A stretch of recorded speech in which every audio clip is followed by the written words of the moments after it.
طيب. بسم الله الرحمن الرحيم. السلام عليكم ورحمة الله وبركاته. إن الحمد لله حمدا كثيرا طيبا مباركا فيه كما يحب ربنا ويرضاه، وأشهد أن لا إله إلا الله وحده لا شريك له، وأشهد أن محمدا عبده ورسوله. اللهم صل وسلم على نبينا محمد صلى الله عليه وسلم وعلى آله وأصحابه ومن تبعهم بإحسان إلى يوم الدين. رب اشرح لي صدري ويسر لي أمري واحلل عقدة من لساني يفقه قولي.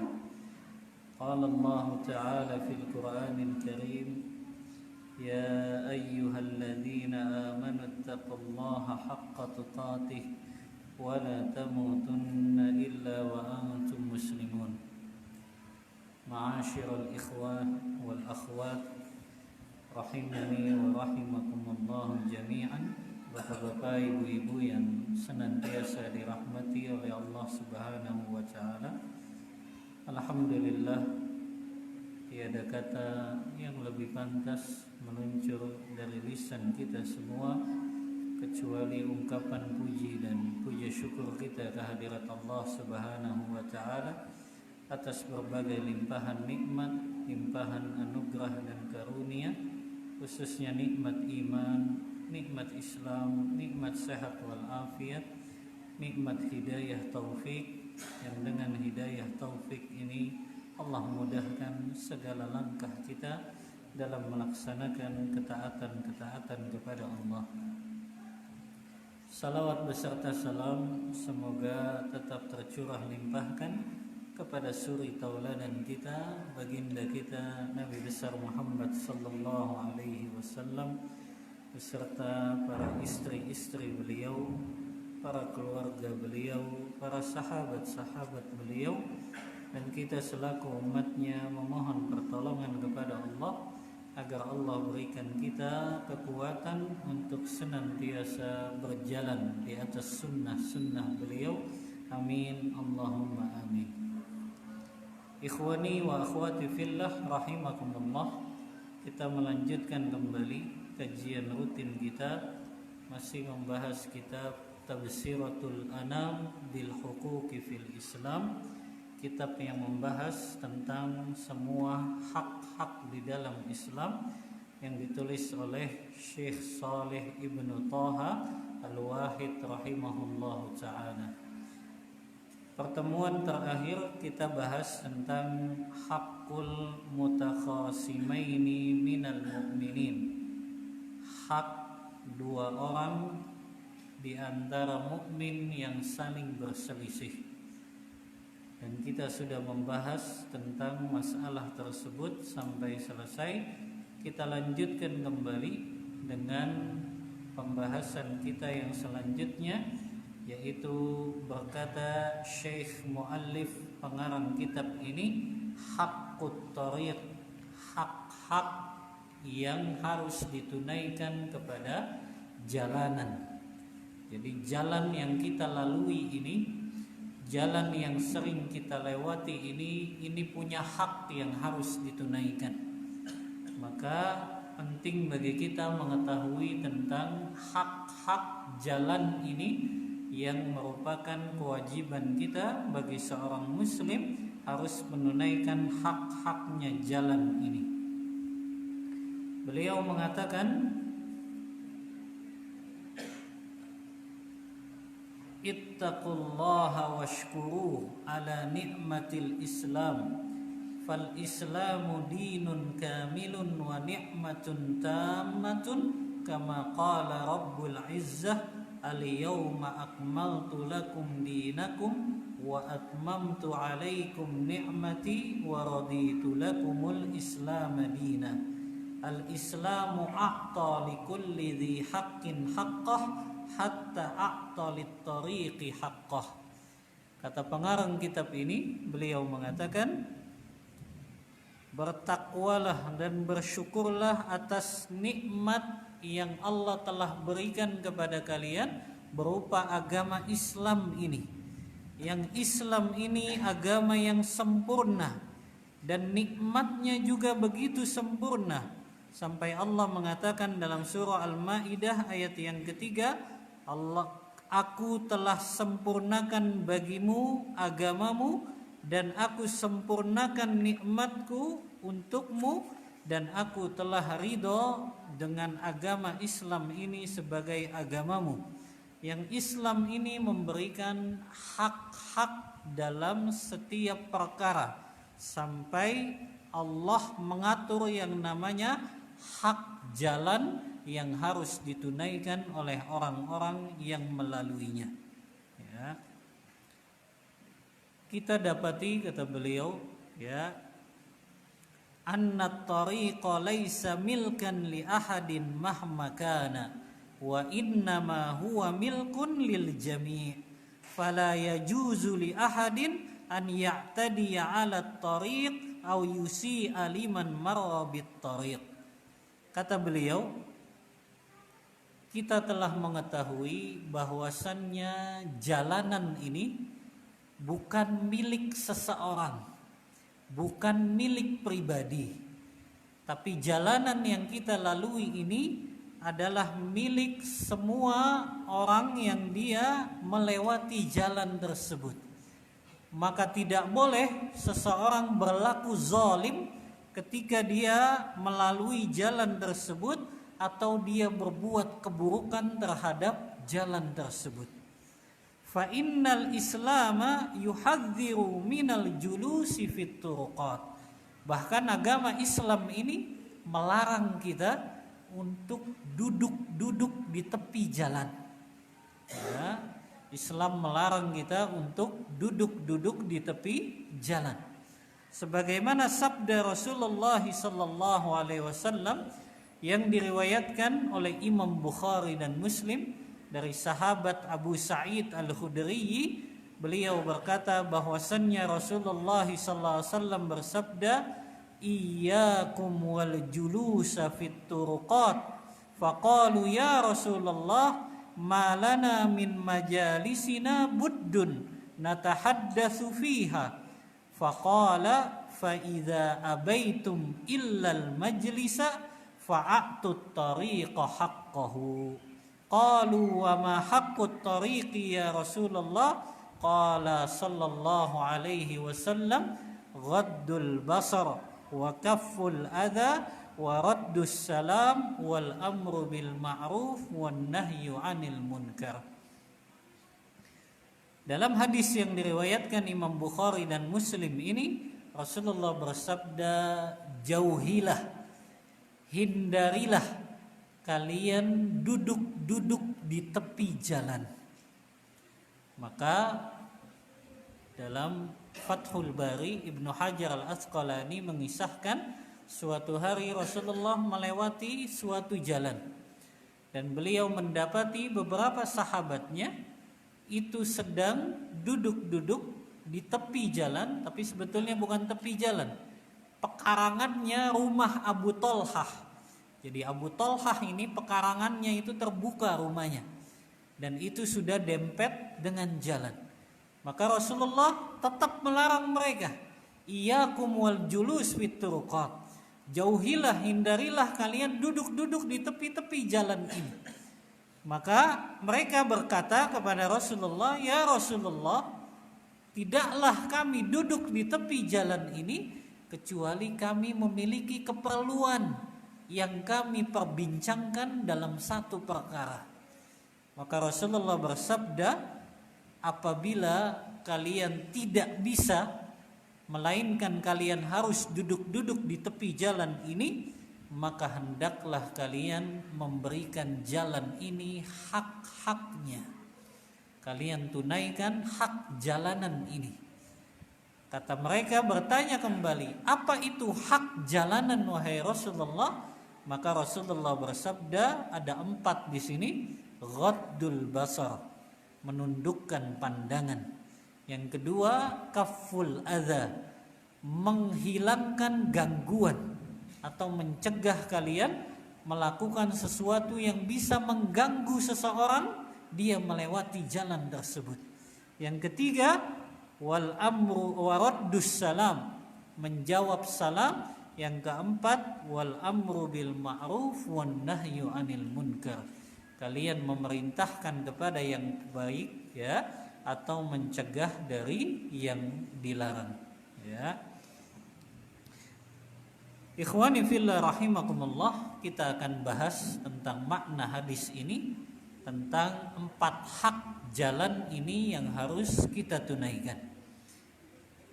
Beliau mengatakan, nahnu fi zamanin qad tuftanu an-nasu bil i'tida'i ala haqqit tariq. Kata beliau, kita berada di zaman banyak manusia yang mereka berlaku zalim karena mereka tidak menunaikan hak-hak jalan ini. Bahkan di antara mereka, di antara para pemuda, kata beliau, ada yang mereka bermain bola di tengah jalan ya Pak. Kita dulu mungkin merasakan ya Pak, kita pernah main bola di jalanan mengganggu orang-orang lewat ya.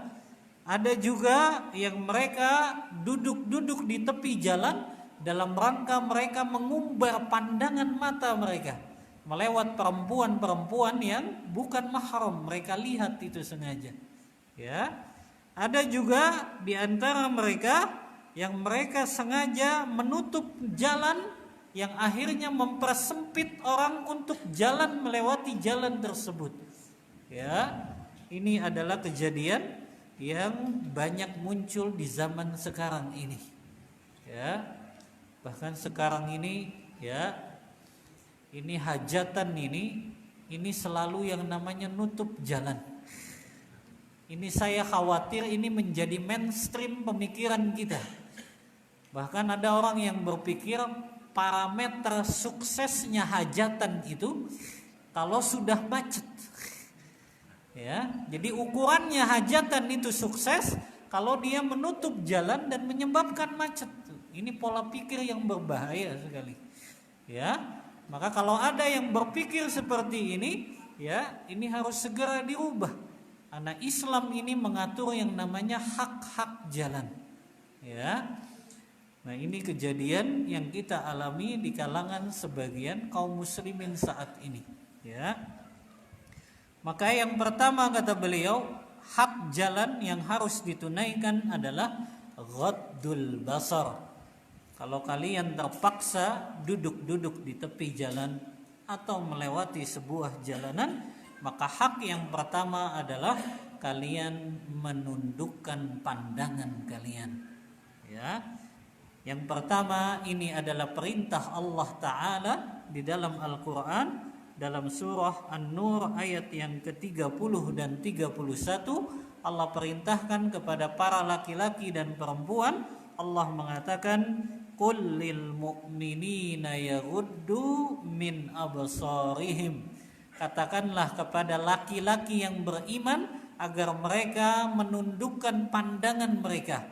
Begitu juga Allah perintahkan kepada para wanita dalam surah An-Nur ayat 31, wa kullil mu'minati yaghdudna min absarihin, dan katakanlah kepada para mukminah, para muslimah, agar mereka menundukkan pandangan-pandangan mereka. Ini juga diperintahkan oleh Rasulullah SAW dalam hadis yang diriwayatkan oleh Abu Dawud, Tirmidzi dalam kitab Sunan keduanya, Imam Ahmad juga meriwayatkan dalam kitab Musnadnya. Hadis ini disahihkan oleh Syekh Albani dalam Sahihut Targhib. Rasulullah SAW bersabda kepada sahabat Ali ibnu Abi Thalib, yang secara hukum ini berlaku untuk umatnya. Kata Rasulullah kepada Ali, la tutbi'in nadhratan nadhrah, jangan kamu iringi pandangan yang pertama dengan pandangan yang berikutnya. Fa inna lakal ula wa laysat lakal akhirah, karena bagimu boleh pandangan yang pertama, adapun pandangan yang selanjutnya itu menjadi haram bagimu. Hadis ini, Pak, ini banyak disalahpahami oleh kaum muslimin. Ya, makna pandangan yang pertama boleh itu maknanya pandangan yang tidak disengaja. Jadi jangan mentang-mentang pandangan pertama itu boleh, kita sengaja akhirnya mandang itu perempuan. Nah, ini pemahaman didasarkan hawa nafsu, Pak. Ini fikihnya fikih hawa nafsu ini. Ya. Jadi makna sabda Rasulullah, fa innalakal ula, bagimu itu pandangan yang pertama itu boleh, itu pandangan yang tidak sengaja. Itu boleh, Pak. Tapi jangan dipantengin terus juga. Ya. Pandangan pertama itu boleh yang tidak sengaja. Ya. Jadi bukan berarti kita sudah nggak melihat ini awalnya, tapi memahami hadisnya berdasarkan hawa nafsu. Pandangan pertama kan boleh, lihat dulu lah. Ya, salah ini.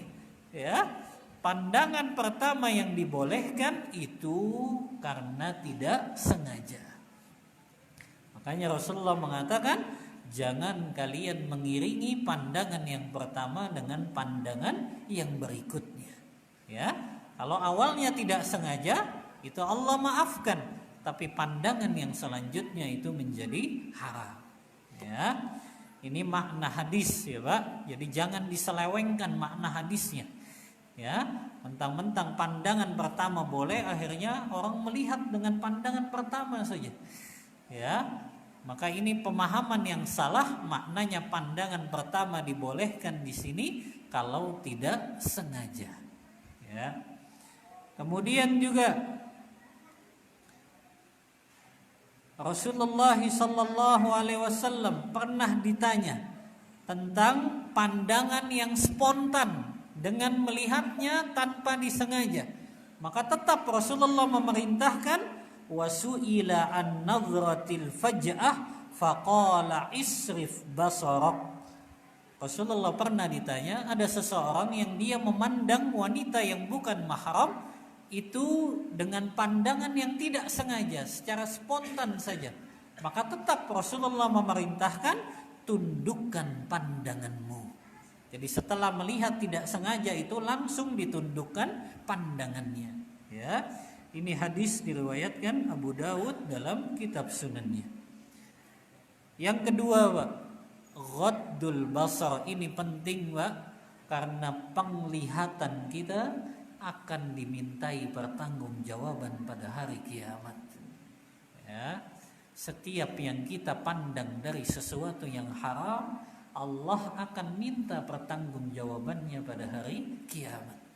Sebagaimana firman Allah Ta'ala dalam surah Al-Isra ayat yang ke-36, Allah mengatakan, innas sam'a wal basara wal fuada kullu ulaika kana anhu mas'ula. Sesungguhnya pendengaran kalian, penglihatan kalian, dan hati-hati kalian kelak semuanya akan dipertanggungjawabkan, ditanya oleh Allah Subhanahu wa taala. Ya, maka inilah kita senantiasa menundukkan pandangan kita, Pak. Memang syaitan itu selalu menggoda, Pak. Jangankan perempuan berhadapan, Pak. Perempuan dari belakang saja, kita melihatnya dari belakang, itu tumbuh itu yang namanya keinginan untuk melihat wajahnya. Ya. Makanya, Pak, kita ini sebetulnya disunnahkan tidak langsung tidak berjalan di belakang perempuan, Pak. Ya. Karena memang belakang perempuan itu juga sudah menimbulkan fitnah. Ya, kan kata Rasulullah, innam ra'ata aurah, perempuan itu adalah aurat. Fa idza kharaja minal bait, kalau dia keluar dari rumahnya, istasrafaha syaitan. Syaitan akan senantiasa menghiasinya. Ya. Maka kita senantiasa berusaha tidak mengumbar pandangan kita ini dan berusaha untuk menundukkan pandangan. Ya, makanya ini, Pak, yang kadang buat kita susah hafal Al-Quran nih kayak gini. ya, pandangannya kemana-mana terus. Makanya nggak aneh itu, Pak. Kok ini, Mbak, ya, selama ini kok